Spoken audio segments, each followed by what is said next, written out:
മുഖ്യമന്ത്രി സത്യം ജയിച്ചു എന്നുറക്കെ വിളിച്ചു പറഞ്ഞുകൊണ്ട് കണ്ണുനീർ വാർക്കുന്ന കാഴ്ചയാണ് കഴിഞ്ഞ ദിവസം രാഷ്ട്രീയ കേരളം കണ്ടത്, ഇന്ത്യ കണ്ടത്.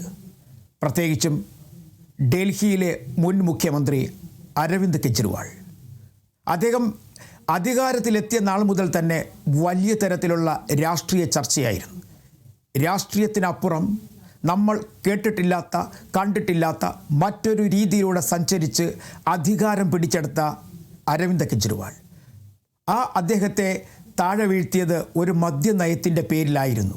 ആ മദ്യനയം അദ്ദേഹം നടപ്പിലാക്കിയതിൽ വലിയ തരത്തിലുള്ള കുംഭകോണങ്ങൾ നടന്നു എന്നാരോപിച്ചുകൊണ്ട് അദ്ദേഹത്തെ ജയിലിലടച്ചു.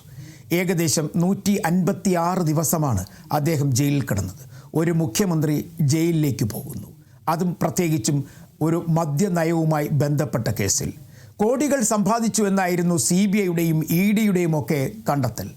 അദ്ദേഹത്തോടൊപ്പം ഉണ്ടായിരുന്ന ഉപമുഖ്യമന്ത്രി സിസോദിയയും അങ്ങനെ ജയിലിലേക്ക് പോയിരുന്നു. പക്ഷേ അദ്ദേഹം ജയിലിൽ കിടക്കേണ്ടി വന്നത് 500-ലധികം ദിവസമായിരുന്നു. അങ്ങനെ മുഖ്യമന്ത്രിയും ഉപമുഖ്യമന്ത്രിയും ഒരേ കുറ്റത്തിന് ജയിലിലടയ്ക്കപ്പെട്ട സംഭവം വലിയ തരത്തിൽ രാഷ്ട്രീയ ചർച്ചയായി മാറപ്പെട്ടു. അതിനുമപ്പുറം ഭരണം തന്നെ നഷ്ടപ്പെട്ടു. BJP ഡൽഹിയിൽ അധികാരത്തിലേക്ക് വരുന്നു. ഇതിന് പിന്നിലെ രാഷ്ട്രീയം എന്താണ്? ഇത് ആരെങ്കിലും മനഃപൂർവ്വം തട്ടിക്കൂട്ടിയുണ്ടാക്കിയ ഒരു കേസാണോ? അതല്ലെങ്കിൽ ഈ കേസിൽ എങ്ങനെ അരവിന്ദ് കെജ്രിവാൾ കുടുങ്ങപ്പെടുന്നു, എങ്ങനെ സിസോദിയ കുടുങ്ങപ്പെടുന്നു? ഇതിൻ്റെ പിന്നിൽ എന്താണ് സംഭവിച്ചത്?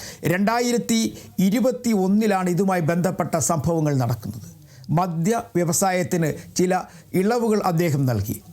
ആ ഇളവുകൾ വഴി അദ്ദേഹത്തിന് കോടികൾ, അല്ലെങ്കിൽ ആ സർക്കാരിനും ഒപ്പം ആ സർക്കാരിനെ നയിച്ചിരുന്ന മുഖ്യമന്ത്രിക്കും കോടികളുടെ ലാഭമുണ്ടായി എന്ന് കണ്ടെത്തപ്പെടുന്നു. അതിൻ്റെ പേരിൽ നിരവധി പ്രാവശ്യം CBIയും EDയും ഒരു മുഖ്യമന്ത്രിയെ തിരിഞ്ഞും മറിഞ്ഞുമൊക്കെ ചോദ്യം ചെയ്യുന്നു. അവസാനം കുറ്റക്കാരനാണ് പറഞ്ഞുകൊണ്ട് ജയിലിലടയ്ക്കുന്നു.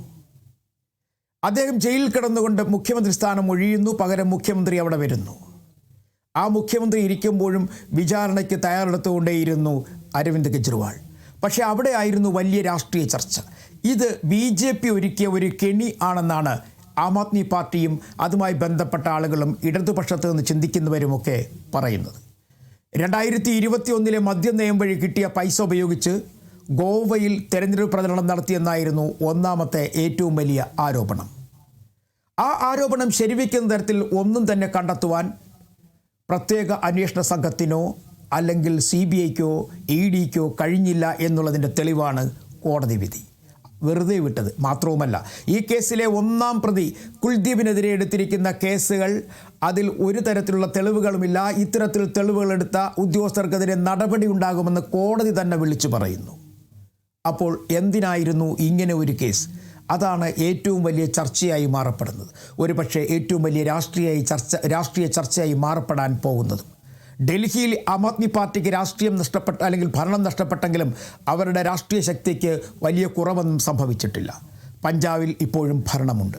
പക്ഷേ ആം ആദ്മി പാർട്ടി ഇടയ്ക്കൊന്ന് ക്ഷയിച്ചു എന്നൊക്കെ പറഞ്ഞിരുന്നെങ്കിൽ തന്നെയും അവരുടെ അണികൾ ശക്തരാണ്. അവർ തിരിച്ചു വരാനുള്ള നീക്കം തുടങ്ങിക്കഴിഞ്ഞിരിക്കുന്നു. കാരണം അവരെ നയിക്കുന്നയാൾ, അവർക്ക് ശക്തി പകർന്നിരുന്ന നേതാവായ അരവിന്ദ് കെജ്രിവാൾ ഇപ്പോൾ സത്യത്തിന് മുന്നിൽ വിജയിച്ചു കഴിഞ്ഞിരിക്കുന്നു, അല്ലെങ്കിൽ കോടതിക്ക് മുന്നിൽ വിജയിച്ചു കഴിഞ്ഞിരിക്കുന്നു.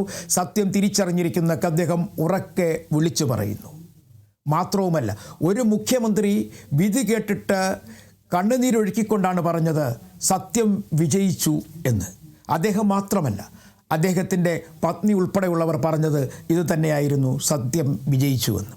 പക്ഷേ 156 ദിവസം കോടതി മുമ്പിൽ, അല്ലെങ്കിൽ ഒരു റിമാൻഡ് തടവുകാരനെ പോലെ ജയിലിൽ കിടക്കേണ്ടി വന്നു, അല്ലെങ്കിൽ ഒരു റിമാൻഡ് തടവുകാരനായി ജയിലിൽ കഴിയേണ്ടി വന്നു. അദ്ദേഹം മാത്രമല്ല, ഒരു ഉപമുഖ്യമന്ത്രിയും ഏകദേശം 23 പേരും. അതിൽ ഒരു വനിത ഉൾപ്പെടെ ഉണ്ടായിരുന്നു, കവിത. അതായത് അവരും രാഷ്ട്രീയ പ്രവർത്തകയാണ്. ഇവരൊക്കെയാണ് ഈ മദ്യക്കച്ചവടവുമായി ബന്ധപ്പെട്ട് കോടിക്കണക്കിന് രൂപ കൈക്കലാക്കിയത്, അല്ലെങ്കിൽ ഇടപാടുകൾ നടത്തുകയെന്നായിരുന്നു കണ്ടെത്തൽ. പക്ഷേ ഒരു തെളിവ് പോലും കണ്ടെത്താൻ കഴിഞ്ഞില്ല. ഇതൊരു രാഷ്ട്രീയ പകപോക്കൽ എന്ന് തന്നെയാണ് പലപ്പോഴും പലതരത്തിലും പല രീതിയിലുമുള്ള ചർച്ചകളിൽ ഉയർന്നു വന്നിട്ടുള്ളത്. പക്ഷേ ഇതിന് മറുപടി പറയേണ്ടത് കേന്ദ്ര സർക്കാരാണ്. കേന്ദ്ര സർക്കാർ അല്ലെങ്കിൽ കേന്ദ്ര സർക്കാരിൻ്റെ കീഴിലുള്ള CBIയും EDയും ഇങ്ങനെയൊക്കെയുള്ള കേസുകൾ എടുക്കുമ്പോൾ ഇതിൻ്റെ പിന്നിൽ എന്തെങ്കിലും യാഥാർത്ഥ്യമുണ്ടോ എന്നുള്ളത് മനസ്സിലാക്കേണ്ടത് ഇതിനെ അല്ലെങ്കിൽ ഈ സംവിധാനങ്ങളെ നയിക്കുന്നവരാണ്. അപ്പോൾ വെറുതെ ഒരു കേസ് ഇങ്ങനെ ഈ CBIയും EDയും ഒന്നും എടുക്കാനുള്ള സാധ്യതയില്ല. ആരുടെയൊക്കെയോ പ്രചോദനങ്ങൾക്ക് വഴങ്ങിയിട്ടായിരിക്കണം ഇത്തരത്തിൽ ഒരു കേസെടുക്കുന്നത്. അല്ലെങ്കിൽ ഒരു കോടതി തന്നെ ഇങ്ങനെ പറയുമോ? അല്ലെങ്കിൽ ഒരു കോടതി തന്നെ 23 പേരെയും വെറുതെ വിട്ടുകൊണ്ട് ഈ അന്വേഷണങ്ങളിൽ സംശയത്തിൻ്റെ മുന ഉന്നയിക്കുമോ? വലിയ തരത്തിലുള്ള സംശയങ്ങളല്ലേ കോടതി ഉന്നയിക്കുന്നത്. അപ്പോൾ ഒരു കാര്യം മനസ്സിലാക്കേണ്ടത്, ഒരു ഭരണത്തെപ്പോലും അല്ലെങ്കിൽ ഒരു ഭരണാധികാരിയെപ്പോലും വലിയ തരത്തിലുള്ള രാഷ്ട്രീയ ബന്ധങ്ങൾ ഉപയോഗിച്ച് താഴെ ഇറക്കാൻ കഴിയുമെന്ന് അല്ലെങ്കിൽ താഴെ ഇറക്കി എന്നുള്ളതായിരുന്നു അരവിന്ദ് കെജ്രിവാളിനെ സംബന്ധിച്ചിടത്തോളം. പക്ഷേ അവിടെയും സത്യവും അല്ലെങ്കിൽ നീതിയും തിരിച്ചറിയാൻ കോടതിയുണ്ടായി. അതുകൊണ്ട് അരവിന്ദ് കെജ്രിവാളിന് വിജയമുണ്ടായി. ഒരുപക്ഷെ അദ്ദേഹം ഇനി രാഷ്ട്രീയത്തിലേക്ക് തിരിച്ചു വരുമായിരിക്കും. ആ തിരിച്ചുവരവിന് വേണ്ടി കാത്തിരിക്കുന്നവരുണ്ടാകുമായിരിക്കും. അദ്ദേഹം എപ്പോഴും ആ സത്യത്തിനു വേണ്ടി വാദിച്ചിരുന്നു എന്നൊക്കെ തന്നെയാണ് അദ്ദേഹത്തോടൊപ്പം പ്രവർത്തിക്കുന്നവർ പറഞ്ഞിരുന്നത്. എന്തായാലും മദ്യം നയവുമായി ബന്ധപ്പെട്ട് റിമാൻഡിലായി കോടതിയിൽ കിടന്നു, വിചാരണ നേരിട്ടു. ഇപ്പോൾ അദ്ദേഹം പുറത്തേക്ക് വന്നിരിക്കുന്നു എന്ന് പറയുമ്പോൾ അദ്ദേഹത്തിന് അനുകൂലമായ വിധി ലഭിച്ചിരിക്കുന്നു, കുറ്റത്തിൽ നിന്നും മോചിതനായിരിക്കുന്നു. പക്ഷേ എങ്കിൽ തന്നെയും അദ്ദേഹത്തിന് നഷ്ടപ്പെട്ട ദിവസങ്ങൾ, അദ്ദേഹത്തിന് നല്ല തരത്തിൽ ഒരു ഭരണം മുന്നോട്ട് കൊണ്ടുപോകുന്നതിനുണ്ട് അദ്ദേഹം പ്രതീക്ഷിച്ചിരുന്നു. അത്തരം കാര്യങ്ങളിലൊക്കെ അദ്ദേഹത്തിന് വലിയ തരത്തിൽ നഷ്ടം സംഭവിച്ചിട്ടുണ്ട്. ഇതിനൊക്കെ ആരായിരിക്കും ഉത്തരം പറയുക?